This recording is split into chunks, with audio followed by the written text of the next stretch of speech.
Muito bem.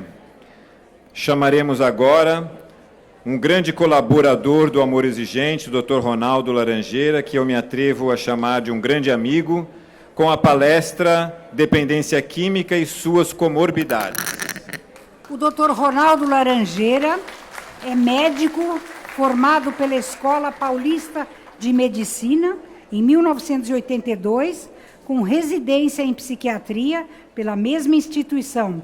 Fez o PhD em psiquiatria na Universidade de Londres, no setor de dependência química. Atualmente é professor titular do Departamento de Psiquiatria da Unifesp, diretor do IMPAC e de Políticas Públicas de Álcool e Drogas, do CNPq, e coordena a UNIAD, Unidade de Pesquisa em Álcool e Drogas. Tem grande experiência na área de tratamento da dependência química e coordena uma série de cursos de especialização nessa área, com mais de 1.000 alunos do Brasil inteiro formados.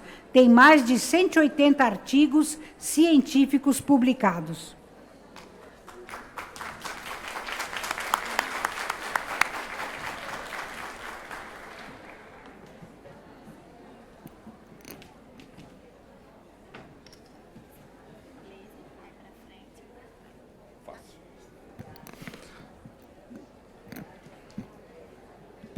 Boa tarde a todos. Para mim é sempre um prazer e uma honra vir conversar com os amigos, e a palavra é essa mesmo, do Amor Exigente.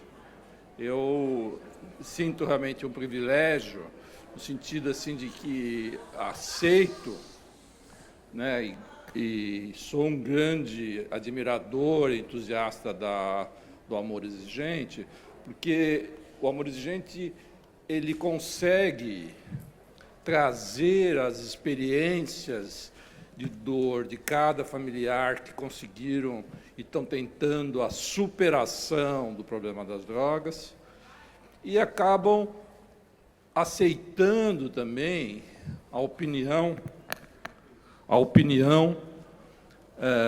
dos especialistas que também estão nessa linha da superação da dependência química. Eu estava dando uma entrevista agora mesmo, eu vou fazer 63 anos, e desde os 20 anos que eu comecei a estudar na Escola de Medicina sobre dependência química. E então estou há 43 anos estudando e aprendendo sobre a dependência química. E sempre que me perguntam, eu respondo que eu acredito na superação. Eu acredito nas histórias de superação.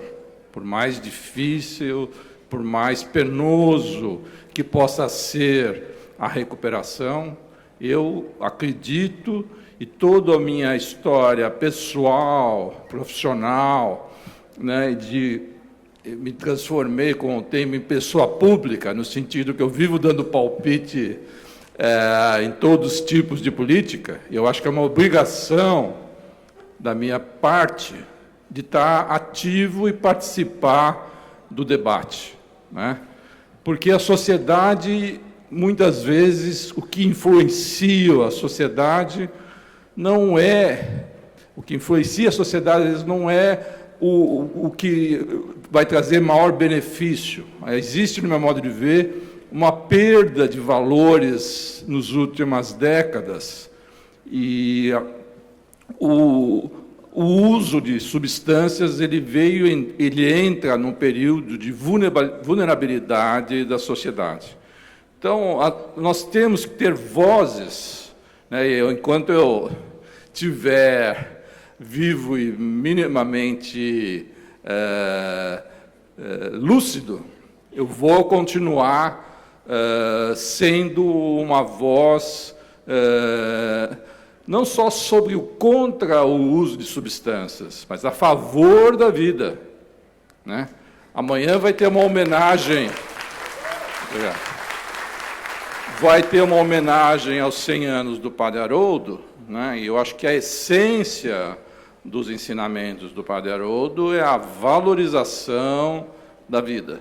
Então, eu acredito absolutamente, né, que nós estamos aqui mais do que numa luta em relação contra as drogas, nós estamos numa luta a favor da vida, né? Eu tenho 3 filhos, né? E para mim o que seria importante para os meus 3 filhos, eu comecei a vida familiar mais tardiamente do que a média. Eu tenho 3 filhos jovens e adolescentes, e o que eu gostaria para eles é o que eu gostaria para a sociedade brasileira, principalmente para os jovens brasileiros que, no meu modo de ver, estão muito desassistidos com essa perda de valores, né, com essa oferta de drogas que a gente tem, e uma cultura cultivada pela própria mídia, pelos vários atores da sociedade que minimizam os riscos de uso de drogas. Eu acho que a gente tem que ter vozes que possam balancear esse tipo de narrativa. Agora mesmo um amigo aqui do Amor Exigente estava falando sobre os argumentos para se usar em relação aos jovens, em relação ao risco da maconha. Estou há anos tentando, e é muito difícil, porque tem toda uma narrativa social, né, minimizando a percepção de risco do uso da maconha. E é difícil para nós que podemos valorizar o efeito de substância nos jovens, no cérebro jovem, né? Quer dizer, eu como médico, como psiquiatra, acabo enfatizando esse aspecto, né? Mas é muito difícil para a gente argumentar, né, sobre os riscos para essa população mais jovem. Eu acho que esse é um grande desafio para todos nós, né? Temos que reinventar nossos argumentos para essa população mais jovem, temos que entrar, né, nas redes sociais com um novo tipo de discurso, um novo tipo de colaboradores mais jovens, né, porque os jovens vão tender a não nos ouvir.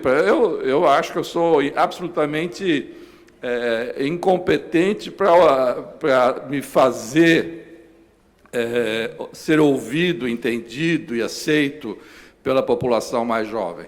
Aqui nós estamos numa população mais madura, né? Eu sempre gosto de vir nos eventos do Amor Exigente, que eu sinto que é a plateia que mais me escuta, né? E mais valoriza aquilo que eu... obrigado. E valoriza aquilo que eu apresento, e não conheço, não lembro de plateias que eu me sinta em sintonia tanto quanto os eventos do Amor Exigente. Por isso que eu sempre faço todo o meu esforço para participar de vários eventos, né? Quer dizer, essa era uma introdução inicial, assim, de falar aquilo que eu, no geral, penso sobre a dependência química, né? Mas a minha tarefa hoje vai ser falar um pouco mais da parte clínica, assim, né? Como é que a psiquiatria está entendendo, né? Ou a parte de saúde mental entende a parte de tratamento, né? Eu acho que um conceito importante da gente entender, em primeiro lugar, é que existe um desenvolvimento, né, uma linha do desenvolvimento de todos nós, que é válido para todos nós. E esse é importante, esse conceito de que a gente espera dos nossos filhos que tenham uma linha do desenvolvimento ótima, né? Isso a gente espera e tenta cultivar todas os aspectos da vida dos nossos filhos, das nossas famílias, para nossos filhos, nossa prole, a nossa próxima geração tenha um desenvolvimento próximo do ideal. Muitas coisas, o que protege essa linha do desenvolvimento?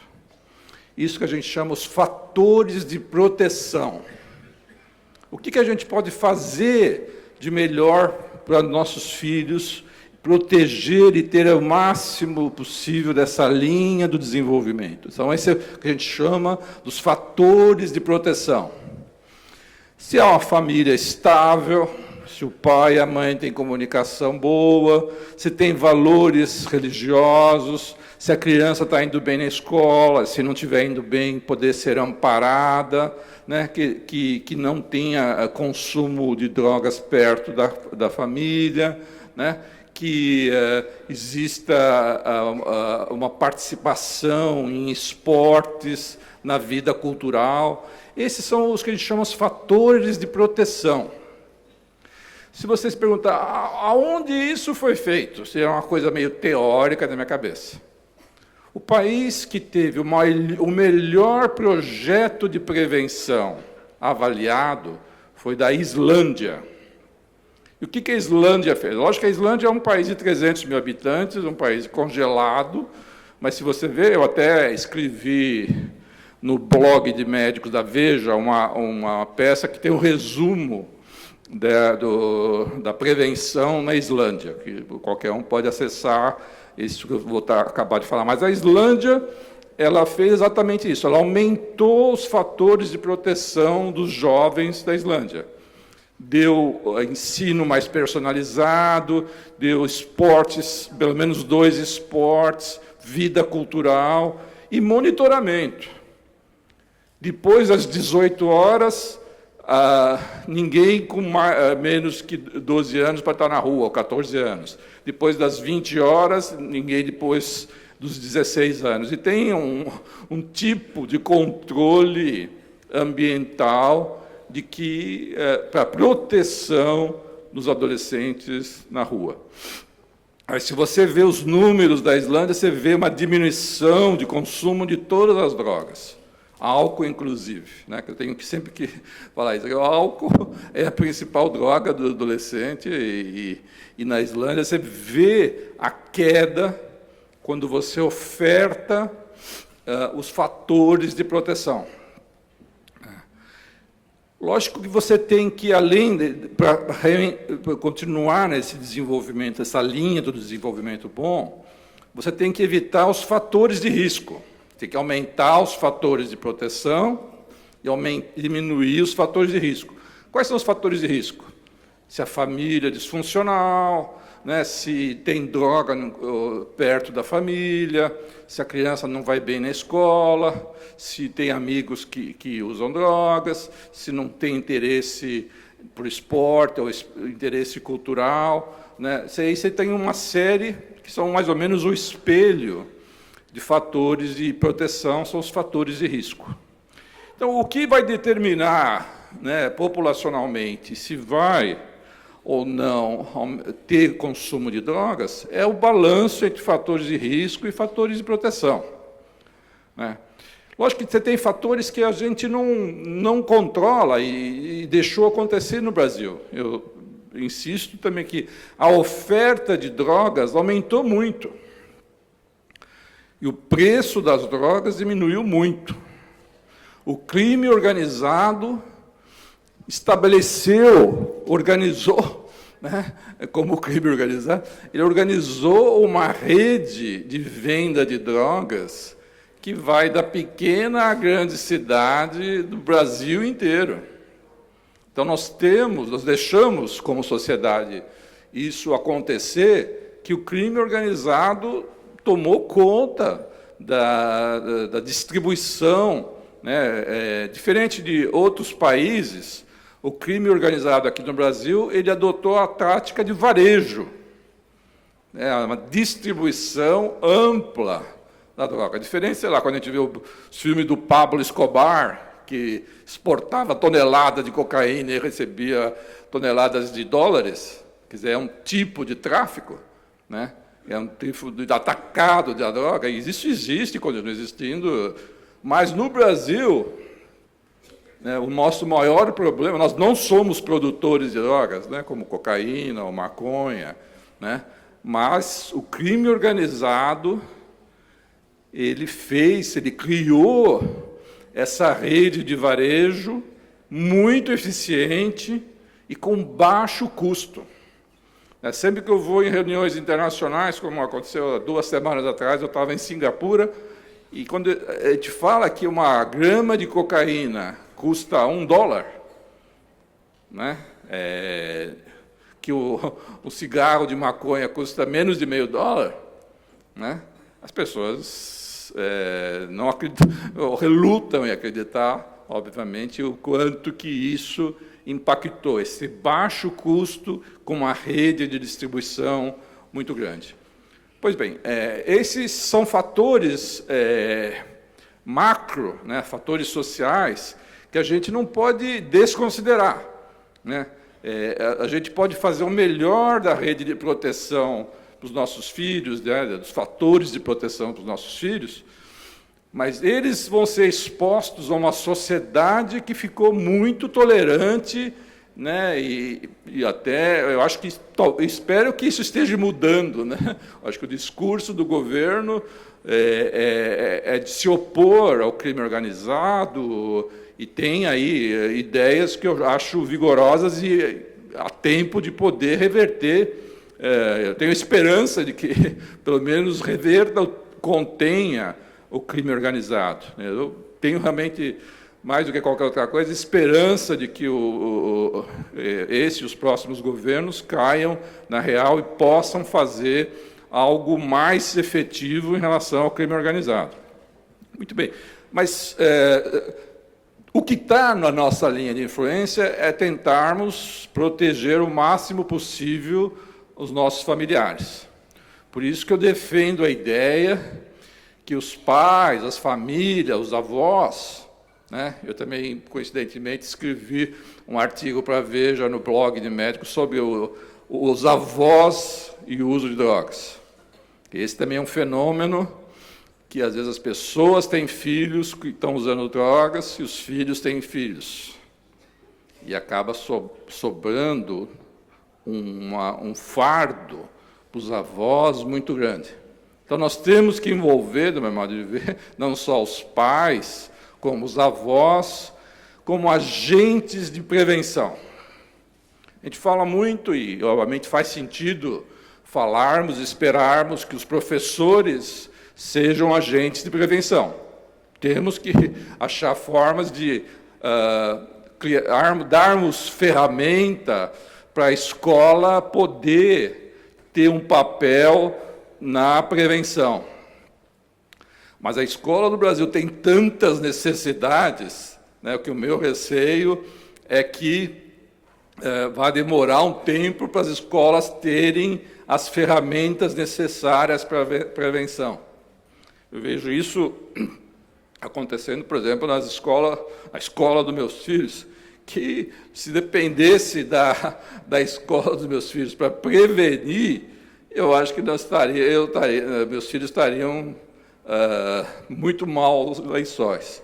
Então, eu acredito, né, e isso pode ser feito de uma forma mais sistemática do que está sendo, que de aparelhar, instrumentalizar a família para ser agentes de prevenção primária. Os pais têm que estar mais instruídos, saber o que funciona em termos de prevenção, saber essa distinção, né, de fatores de proteção e fatores de risco. É isso que a ciência da prevenção tem mostrado, que a gente tem que pensar dessa forma e agirmos de uma forma mais sistemática sobre intensificarmos os fatores de proteção. Lógico que, e nisso eu absolutamente acredito que a gente possa fazer uma diferença para as famílias. Hoje, se a gente pudesse usar a rede de comunicação que a gente tem, o acesso à informação hoje é muito mais fácil do que era há não muitos anos atrás. Então, nós poderíamos usar, espero que o governo possa fazer isso, de criar rede de comunicação aos pais, às pessoas mais jovens, para poder entender mais sobre a prevenção das drogas. Estava falando com o Dr. Miguel Tortorelli que o que a gente tem que fazer na área de drogas é um pouco que, por exemplo, que foi feito na área ambiental. O professor Valentim Gentil Filho, professor titular da psiquiatria da USP, ele tem essa tese, eu acho uma ideia muito boa. Se você for ver, há 20, 30 anos atrás, a ideia de ambiental, na minha geração, era comum matar passarinho com estilingue e ninguém pensava duas vezes sobre esse tipo de comportamento, né? Mas em uma geração foi mudado a atitude ambiental. Eu acho, a ideia original, eu não quero me apropriar da ideia que eu acho brilhante que os outros tiveram, mas a ideia do professor Valentim é esse um pouco o desafio que nós temos macro, de transformarmos a prevenção, as drogas, a valorização da vida em algo semelhante que foi feito na área ambiental. Hoje ninguém mais discute a importância de mantermos a nossa vida, nosso quarto, a nossa sociedade livre da poluição ambiental. E não distante a gente pudesse imaginar que, se isso é válido para o ambiente, né, de termos um ambiente limpo e saudável, por que isso não é verdade para o nosso corpo, que é a essência da nossa vida, né? É a essência, né, do ser humano, que é o meio ambiente, né, mais importante da gente valorizar. Então, eu acredito que isso a gente possa fazer a diferença em termos da próxima fase da gente defendermos a parte de prevenção de uma maneira geral, né? Muito bem, eu vou voltar para esse conceito que o que importa no tratamento, e amanhã eu vou ter também a oportunidade de dar uma aula em Ribeirão Preto para uns colegas do Hospital São Marcos, que é um hospital novo que abriu lá perto de Ribeirão Preto, e vou falar só para profissionais. Mas a essência da mensagem eu acho que é muito parecida, né? Que é entender que quando você vai tirar uma história clínica de uma pessoa que aparece para ser avaliada por um especialista sobre dependência química, você vai querer fazer essa linha do desenvolvimento da pessoa e entender quais os fatores que ajudaram essa pessoa a não usar drogas, quais foram os fatores que ajudaram essa pessoa a usar drogas. Essa é a essência da história clínica que você tem que fazer para entender qual é a complexidade daquela pessoa, qual é a necessidade que aquela pessoa tem, que tipo de ajuda ela precisa, né? Eu, obviamente, como psiquiatra, como médico, eu posso ter esse entendimento, né? Mas eu sei que, para a maioria das pessoas, né, e eu forneci um livro que eu acabei de lançar sobre recuperação, né? Histórias, a sabedoria da recuperação. E eu falei para o Miguel, dei para o Luiz, né? Mas eu posso disponibilizar para todos, que são histórias de recuperação, né? São histórias, né, de pessoas que superaram a dependência química. História de superação. Se você for ver, a maior parte dos filmes é quando o herói enfrenta uma dificuldade e supera. Hollywood não existiria se não existissem as histórias de superação. Porque são histórias que a gente se identifica e valoriza o empenho do herói em superar os mais diferentes tipos de dificuldade, né? Então, esse livro que eu dei, de alguma forma, vai ser disponibilizado para quem quiser, conta essas histórias, e e foi um livro que foi feito junto com o Hugo Leal, que foi uma das pessoas que mais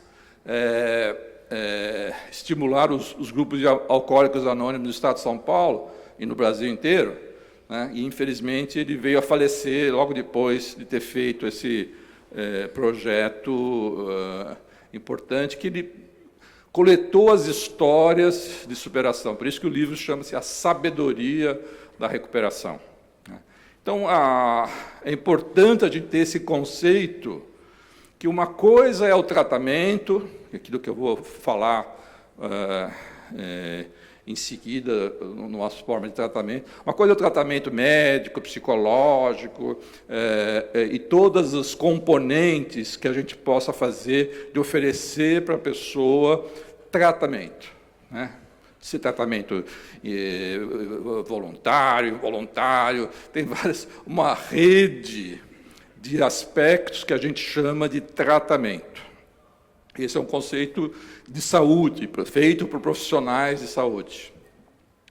Um aspecto distinto do tratamento é o que a gente chama de recuperação. Uma coisa é parar de usar drogas. E eu só acredito na recuperação de pessoas que param de usar drogas. Por isso que anos e anos, eu fiquei debatendo contra a redução de danos. Levei muita pancada, eu e muitas pessoas. Eu sempre me opus ferozmente à ideia de recuperação de danos, porque, na essência, eu não acredito que alguém, continuando usando drogas, vai começar o processo de recuperação.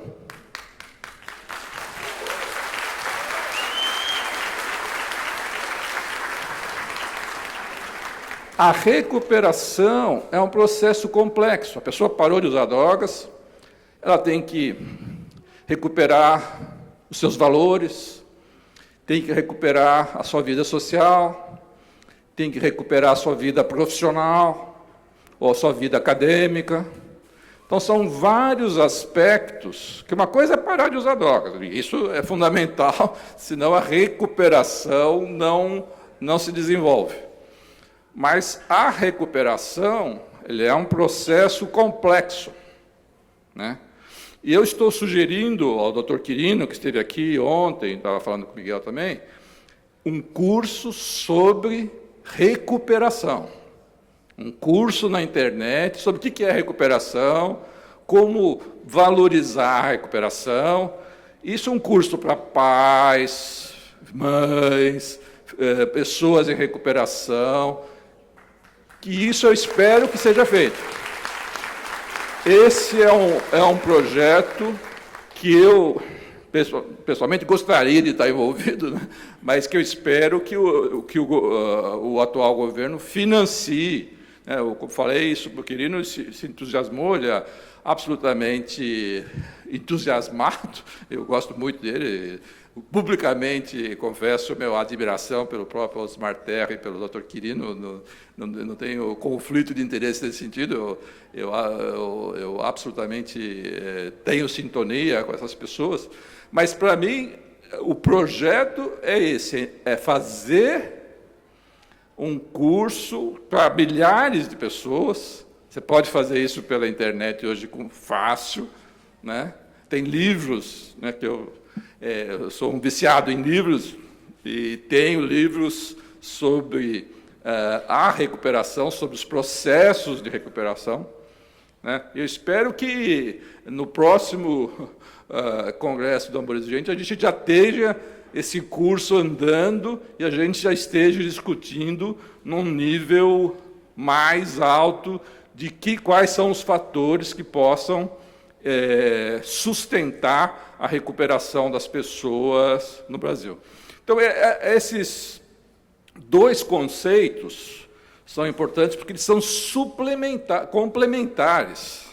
Não existe um conflito, do meu modo de ver, entre eu, psiquiatra, ou as pessoas que trabalham comigo, que têm psicólogos, assistentes sociais, e o sistema de tratamento e o sistema de recuperação. É uma complementação, não tem conflito. Eu já há muitos anos, mesmo com os colegas e amigos dos narcóticos anônimos, alcoólicos anônimos, eu sempre encaminhei, né, meus pacientes para grupos de ajuda mútua, né? Porque a lógica, a sabedoria da recuperação que está em muito desses grupos de autoajuda são aspectos que nem sempre a terapia ou a própria psiquiatria consegue transmitir para as pessoas. Então, a força do grupo social, que é quase que uma família em recuperação, a forma que eu vejo, não jocosamente de jeito nenhum, respeitosamente, eu vejo os grupos de ajuda mútua como uma família que em recuperação, e uma família que, às vezes, a própria família, né, biológica, ou o próprio médico, não consegue atingir, né? E o suporte que os grupos de ajuda mútua dão às pessoas em recuperação é muito importante, né? Então, essa complementação entre tratamento e superação é muito importante a gente ter claro, até para entender, né, um pouco mais as pessoas que a gente tenta ajudar. Não importa se são nossos filhos, nossos pacientes, e, para mim, esse conceito é importante até para contextualizar, né, a importância do tratamento, que aquilo que eu me dedico uma boa parte do meu tempo como médico, como psiquiatra, mas eu sei que é uma parte do quebra-cabeça da pessoa, no sentido dela superar a dependência química. Então, eu vou falar, antes que alguém vai me cortar o tempo, eu peço para faltar 15 minutos, alguém me alertar, senão eu vou em frente. Estou tentando aqui, mas eu posso falar demais, eu não quero também entreter algumas perguntas da plateia, que senão eu fico só falando sozinho e nem sempre eu vou falar aquilo que a plateia quer ouvir, né? Mas, indo um pouco mais, como a gente lida com essa complexidade? Primeira coisa, aquilo que eu tinha falado,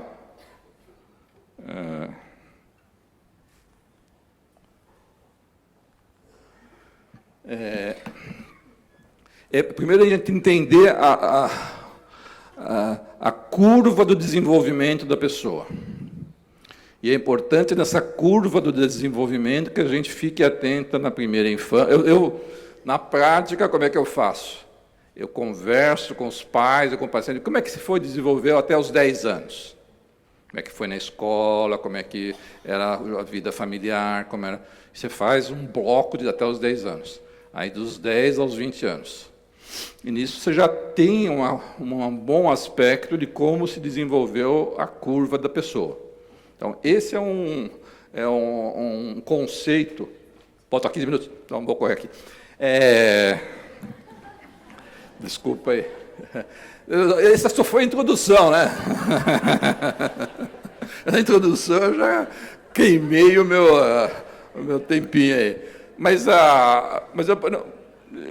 eu não queria ser muito técnico e queria realmente contextualizar a parte técnica, médica, dentro desse contexto que eu falei, que é uma coisa, são os fatores de prevenção, os fatores de risco, a linha do desenvolvimento da pessoa, né, a diferença entre tratamento e recuperação. Acho que eu vou repetir esses conceitos, porque é isso que tem que ficar da minha exposição aqui, né? O detalhe, assim, para mim, assim, lógico que quando a gente fala de alta complexidade, por que eu estou mudando? O próprio título da minha aula é sobre comorbidades de dependência química. Comorbidade é um nome feio, né? Eu mesmo falo há muitos anos, o que é a comorbidade? É a pessoa ter mais do que uma doença. Ter dependência química e ter ansiedade, ou ter dependência química e depressão. Esse foi um conceito que a psiquiatria existe muito forte para atender a complexidade. Eu, há alguns anos de tanto, talvez, repetir a mesma coisa e ficar insatisfeito com aquilo que eu mesmo falando, eu mudei e prefiro falar agora em casos de alta complexidade. A maioria dos casos que, infelizmente, eu recebo são casos que se encaixam nessa alta complexidade. Alta complexidade, quais são as áreas de alta complexidade? Primeiro, do ponto de vista psiquiátrico. A pessoa, às vezes, começa a usar drogas na adolescência e ela afeta o cérebro. O cérebro normal ele vai se desenvolvendo até os 25 anos. Depois continua se desenvolvendo, até declinando. Mas você tem um período aí dos 12 até os 25 anos, que é um período crítico. E se a pessoa começa a usar, e infelizmente é a maior janela de oportunidade que as pessoas acham para usar drogas, é bem no período crítico do desenvolvimento cerebral. Então, aí o desenvolvimento da pessoa muda e começa a aparecer vários tipos de manifestações psiquiátricas. Então, além do uso da droga, a pessoa fica, às vezes, mais impulsiva, fica mais ansiosa, fica mais irritada, perde a capacidade de fazer as coisas, perde um pouco a memória, tem um impacto no desenvolvimento cerebral.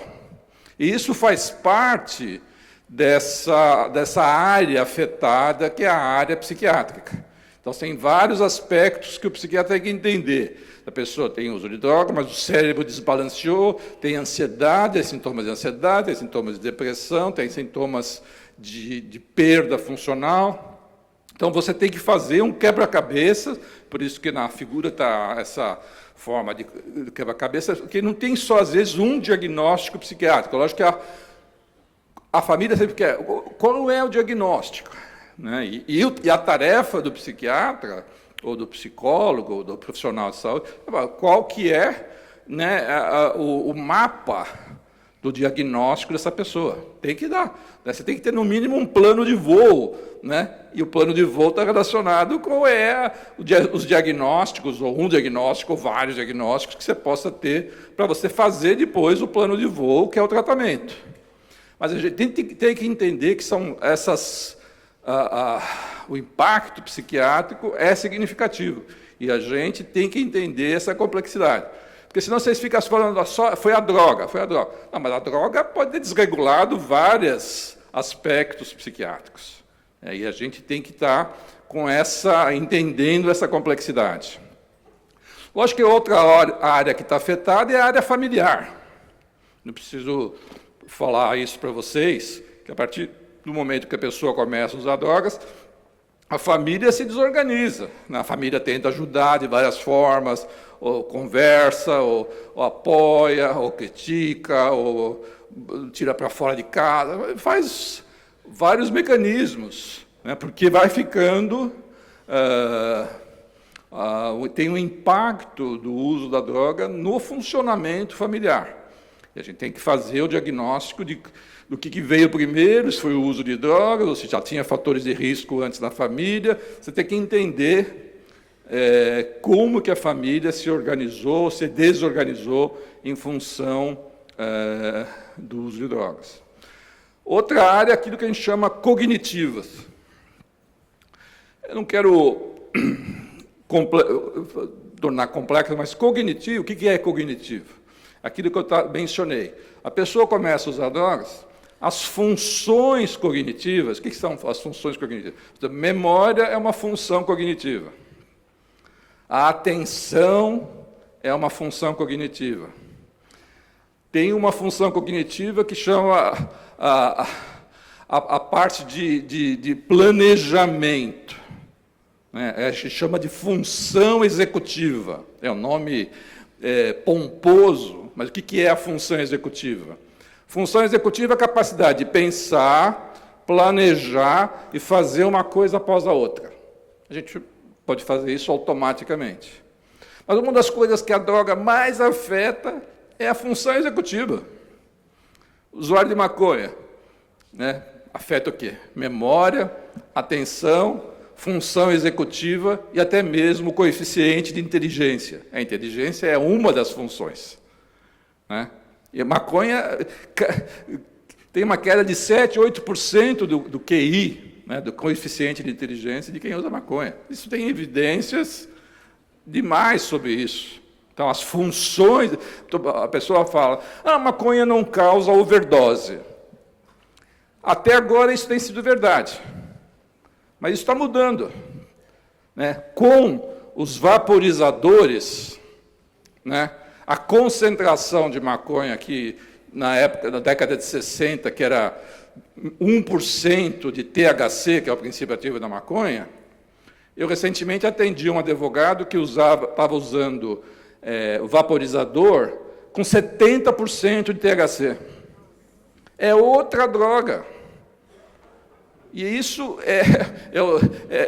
por que eu realmente fico bravo com as pessoas que flexibilizam a maconha? Porque você está falando da maconha dos anos 60. Quero ver quando alguém usar, na adolescência, vaporizador, é isso que está acontecendo? Vaporizador com 80% de maconha. Então, a maconha não causa overdose, até agora, né? Mas ela causa muito impacto neurocognitivo, né?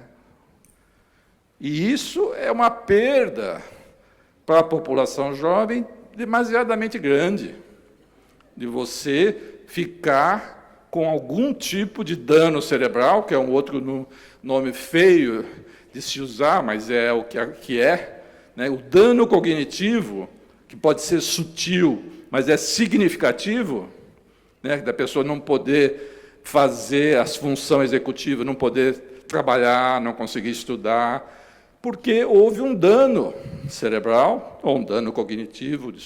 Eu quero colocar tantos nomes para confundir, mas o conceito me parece fundamental da gente entender, para entender a complexidade das pessoas superarem a dependência química.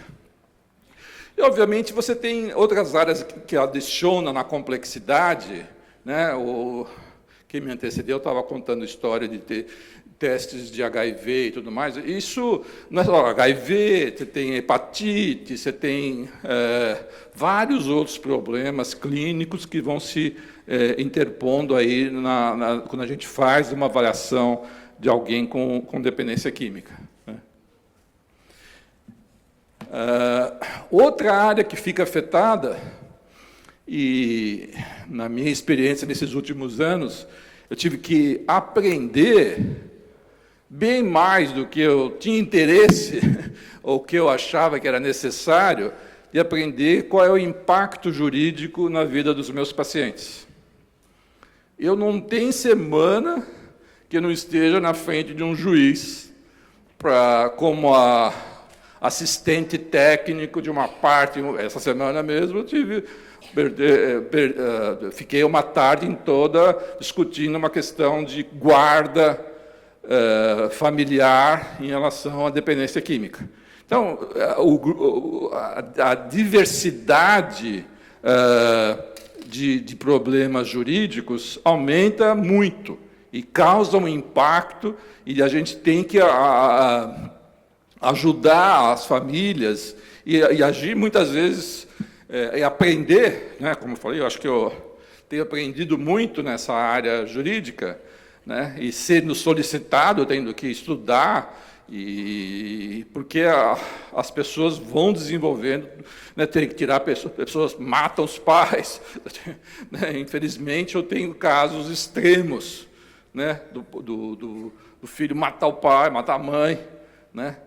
E tem lógico que são casos extremos, né? Mas roubos, né? Aí entra, né, na outra área afetada, que é problema financeiro. Também não preciso convencer ninguém daqui qual o impacto financeiro, patrimonial, que o uso de drogas tem nas famílias. Não só pelo custo, que obviamente tem, de um tratamento de qualidade, mas também a falta, né, o quanto impacta, o quanto a perda de trabalho, quer seja da pessoa usuária, dos familiares. Há uma perda patrimonial, financeira enorme, né? Então, essa é uma área também que a gente sempre tem que levar em consideração. E, por último, né, quer dizer, aquilo que eu vou falar hoje, é a parte do quanto que a droga desregula emocionalmente a pessoa. A pessoa fica mais instável, fica mais oscilante, fica mais impulsiva. Né? Então, a droga acaba afetando essa regulação fina emocional. Então, quando a gente vai fazer a avaliação de casos que a gente chama de alta complexidade, a gente tem que levar em conta todos esses aspectos. E até para entender, né, por que muitas vezes os casos são refratários ao tratamento. Né? A consequência de você ter um caso de alta complexidade é que vai colocar uma demanda maior no tratamento, né? E muito desses casos de alta complexidade vão ser refratários ao tratamento. O que é refratário? A pessoa, apesar dela ser exposta ao tratamento, e não é incomum eu receber famílias, às vezes, que já passaram de A a Z, de todas as formas de tratamento, já foi psiquiatra, já foi internado em X, Y, Z, né? A pessoa passou, né? A família passou por todas as formas de tratamento por anos, e a pessoa continua com o problema. Isso que a gente chama de refratariedade.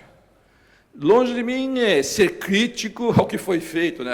Muitas vezes eu tenho que tranquilizar que às vezes a família faz tudo certo, né? E se expõe ao tratamento de qualidade consistente, mas o tratamento fica muito fragmentado, né? E esse é um dos problemas do tratamento de dependência química. Essa fragmentação fica um mês aqui ou 2 meses aqui, depois vai lá para o outro, e fica essa fragmentação e acaba contribuindo para aquilo que eu chamo de refratariedade ao tratamento. Então, é por isso que cada episódio de tratamento que a pessoa vai se expor, a gente tem que fazer o melhor de cada episódio de tratamento para não se transformar nessa refratariedade do tratamento e não contribuir para aquilo que eu chamo, outro nome, mas que é a cronificação da pessoa.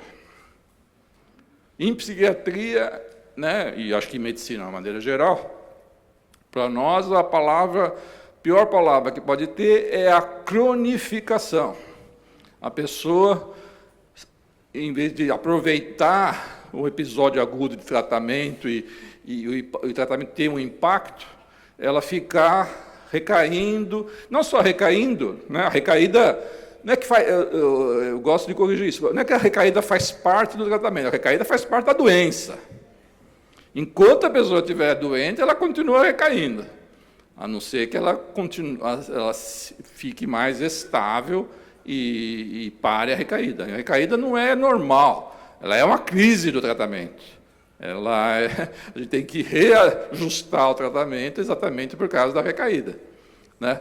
Mas a gente tem que tirar esse discurso, e que acho que talvez nós, profissionais de saúde, contribuímos para esse tipo de coisa, que a recaída faz parte. Não, a recaída faz parte da doença. É importante a gente salientar, não faz parte da recuperação. A recaída é um problema da recuperação. Né? Então, eu acho que esse era o conceito que eu queria dar, desculpe ter me alongado, eu gostaria de, se fosse possível, ter algumas perguntas, entreter, mas o que eu quis ter falado era salientar a importância dessa linha de desenvolvimento, os fatores de proteção, os fatores de risco, né, salientar o impacto do ambiente facilitador de uso de drogas, salientar o aspecto da importância da família como agente de prevenção, né? E falar que essa diferença entre tratamento, como ações da área da saúde, e recuperação na área social da pessoa. E a gente entender que os casos complexos, dentro dessa complexidade que eu pude pelo menos dar uma ideia geral, eles têm que ser tratados como casos complexos, para eles não se tornarem casos cronificados, que essa que é a palavra feia, que todos nós sabemos do custo para as pessoas e para as famílias que têm a cronificação. Muito obrigado.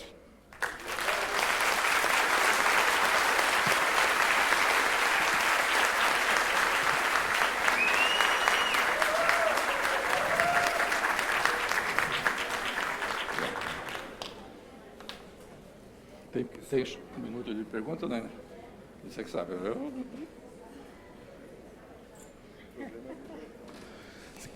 Talvez 3 perguntas, a pessoa que vem aqui na frente faz a pergunta, as 3 perguntas eu já respondo as 3 de uma vez, para não atrapalhar a organização do Congresso.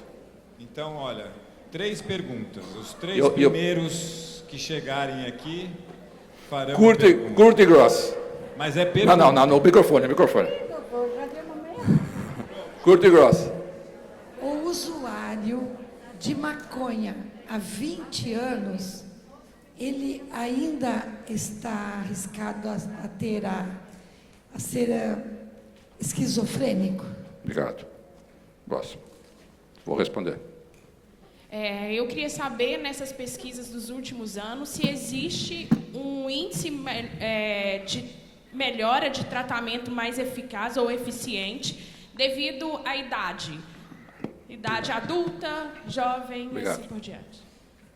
O senhor acha que a internet, colocar esses assuntos mais na internet para ajudar as famílias, vai ajudar a família pobre, dos bairros pobres que não tem internet como costume? Obrigado. Posso responder as 3, depois, rapidinho.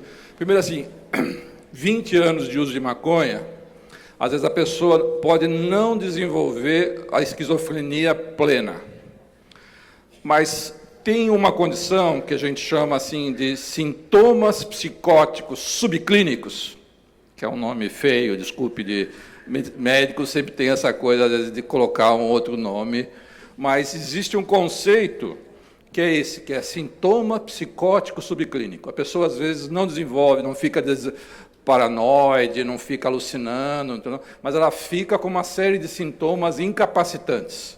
Por isso que ele tem que entender, como eu falei, a parte cognitiva. Independente do caso, não vou opinar sobre o caso, mas 20 anos do uso de maconha vai ter um impacto na parte cognitiva, na parte de memória, na parte de função executiva. Então, ela vai ter o breque de mão puxado.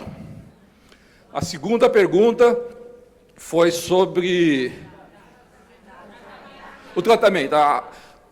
Para mim, a questão mais importante é você organizar. O tratamento vai ser mais efetivo à medida que a pessoa estiver exposta ao tratamento, né?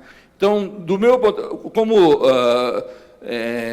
pensando do ponto de vista de saúde pública, você tem que ter uma rede de tratamento eficiente, e tem que ter vários tipos de tratamento. Tem que ter, o CAPS tem que funcionar, a desintoxicação tem que funcionar, a comunidade terapêutica tem que funcionar. Então, por exemplo, no estado de São Paulo, a gente melhorou os indicadores das comunidades terapêuticas. Então, o tratamento da comunidade terapêutica tendeu a ficar mais efetivo. Então, a luta é exatamente de melhorar a qualidade técnica de todas as formas de tratamento. A dependência química não tem um tratamento só, são vários tratamentos, e cada um deles tem que melhorar a parte de qualidade técnica. Terceira pergunta que eu lembro bem, eu não tenho... Da internet, eu lembro bem dessa pergunta, porque eu absolutamente acredito nisso, que a forma da gente democratizar o conhecimento e atingir a população lá onde ela precisa, vai ser pelas redes sociais. Eu não tenho dúvida, eu tenho insistido isso com o governo, de criar cursos para pais, ou pais como agentes de prevenção, mas ter cursos. Curso que você vai na internet e faz em 20 horas. Custa muito pouco e é uma forma... A internet, ela, mesmo as pessoas mais humildes têm acesso à internet. Pode não ter a facilidade, tudo, mas tem acesso. Hoje em dia, na cidade de São Paulo, Os moradores de rua têm celular. Uma das brigas nos abrigos é de como carregar os celulares. Tem várias brigas, né? De como se aceita o cachorro, se não aceita, mas uma das brigas é para carregar o celular, né? Então, eu não tenho dúvida que essa pergunta é muito oportuna, porque ela não vai ser feito, né, o acesso da população de baixa renda e difícil de atingir, não vai ser com o psiquiatra, vai ser, eventualmente, com outras formas de comunicação, e a rede de internet, com certeza, é uma delas. As duas perguntas, a gente encerra. Eu entendi e concordo com a sua fala, né, quando disse da não cronificação. Só que isso acontece. E o que fazer? Ficamos sem esperança quando há cronificação? Como fazer? Tá bom. A última pergunta. A respeito da medicação do canabinol e a questão do uso da maconha. Porque quando se fala na medicação, tem pessoas confundindo que a maconha é boa. Que o senhor desse uma esclarecida para nós a respeito desse ponto. Falasse principalmente dos malefícios, né? Porque as pessoas estão se enganando, achando que ela é remédio. Então, eu vou responder a segunda e depois a primeira. Eu não tenho dúvida que um dos maiores prejuízos para a nossa saúde, a nossa percepção de saúde, foi essa ideia de maconha medicinal. Não existe maconha medicinal. Ponto final. Não existe. Não é só eu que acho isso. O próprio o órgão nos Estados Unidos, o FDA, fala isso recentemente. O Congresso de Cancerologia recente fala isso. Todas as instituições médicas falam exatamente isso. O que pode existir, eventualmente, se o canabidiol, que é um dos componentes da maconha, possa ter efeito em algumas situações raras. A mesma coisa assim, por exemplo, você tem um remédio muito bom para hipertensão, que é derivado do veneno da jararaca. Foram professores da USP de Ribeirão Preto que tiraram lá o chamado captopril do veneno da jararaca.